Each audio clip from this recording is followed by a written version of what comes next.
کہا کہ آئیں پنچایت سے فیصلہ کرا لیتے ہیں. تو پارلیمانی سیکرٹری صاحب بات گل کر لئیو تھوڑے گھر سی سارا کچھ. ملک صاحب order in the house please. اپنی سیٹاں تے آ جاؤ. امجد صاحب آپ اپنی بات کو جاری رکھیں پلیز. تو معاملہ الو نے کہا کہ پنچایت میں لے جاتے ہیں. تو معاملہ چلا گیا پنچایت میں.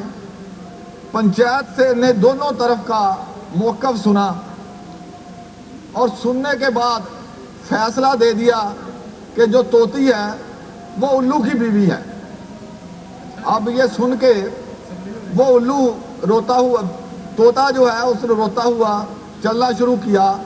تو الو نے اس کا بازو پکڑا. انہوں نے کہا نہیں، آپ یہ طوطی آپ کی ہے، لے جاؤ. میں یہ صرف یہ بتانا چاہتا ہوں کہ بستیاں الوؤں کی وجہ سے نہیں اجڑتی، اس طرح کے فیصلوں کی وجہ سے اجڑتی ہیں. تو یہ فیصلہ، پیسے منظور ہو گئے، منصوبہ منظور ہو گیا، زمین دے دی گئی. تو فرشتوں کی حکومت آئی تو پھر وہ منصوبہ دفن ہو گیا. اور آج جن حالات کا ہم سامنا کر رہے ہیں وہ اسی وجہ سے ہے. سموک کی میرے دوست بات کر رہے تھے کہ سب نے اپنی اپنی جگہ پورا حصہ ڈالا ہوا ہے. کسی نے 4 سال ڈال لیا، کسی نے 10 سال ڈال لیا، حصہ سب نے پورا پورا ڈالا ہوا ہے. تو میں اس کی طرف توجہ دلاتا ہوں کہ جز دال میں محکمہ یہ کہہ رہا ہے کہ سیکٹوریل پالیسی اور مختص ذرائع کو مد نظر رکھتے ہوئے متذکرہ بالا سب کیمپس کی قیام کی تجویز پر غور کیا جائے گا. ایک طرف تو یہ کہتے ہیں کہ منظور ہو گیا، وزیر اعلیٰ کی منظوری، حکومت کی منظوری اور پیسے بجٹ میں رکھ دیے جانے کے بعد پھر وہ کون سی منظوری ہے جس پہ بات غور ہو رہی ہے؟ یہ مجھے یہ تو بتائیں ذرا کہ یہ محکمہ زیادہ بااختیار ہے یا حکومت وزیر اعلیٰ بااختیار ہے؟ یہ بتائیں پارلیمانی سیکرٹری صاحب. جی پارلیمانی سیکرٹری صاحب. جی چیئر پرسن صاحبہ، میں اس حوالے سے عرض کروں گا کیونکہ کافی لمبی وضاحت تو انہوں نے خود ہی کر دی ہے.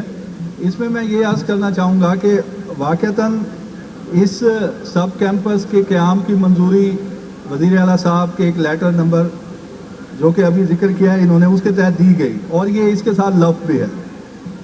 اور آگے انہوں نے یہ کہا کہ اس کا PC1 منظور ہوا.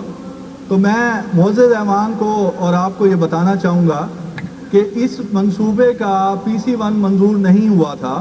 وہ PC1 CNW نے پریزنٹ کیا PND میں، اور PND نے چند تکنیکی وجوہات کی بنا پر اس PC1 کو نامنظور کر دیا. اور کیونکہ یہ سکیم بھی جو تھی یہ بیسیکلی ان اپرووڈ ریفلیکٹ ہو رہی تھی ADP میں، اور اس کے بعد جب یہ ان اپرووڈ تھی اور ادھر سے PC1 اس کا نامنظور ہوا تو یہ اسکیم پھر وہاں پہ ڈراپ ہو گئی. اس کے بعد اب یہ خود ہی اب ہمارے جو پارلیمنٹیرین معزز ہیں، اور میں انہیں استاد بھی کہتا ہوں، ہمارے معزز سینئر پارلیمنٹیرین ہیں، اور یہ اس وقت گورنمنٹ آف پنجاب کی یہ باقاعدہ پالیسی ہے کہ سب کیمپسز اور جہاں جہاں پہ یونیورسٹی کی ضرورت ہوگی وہ ضرور بنے گی.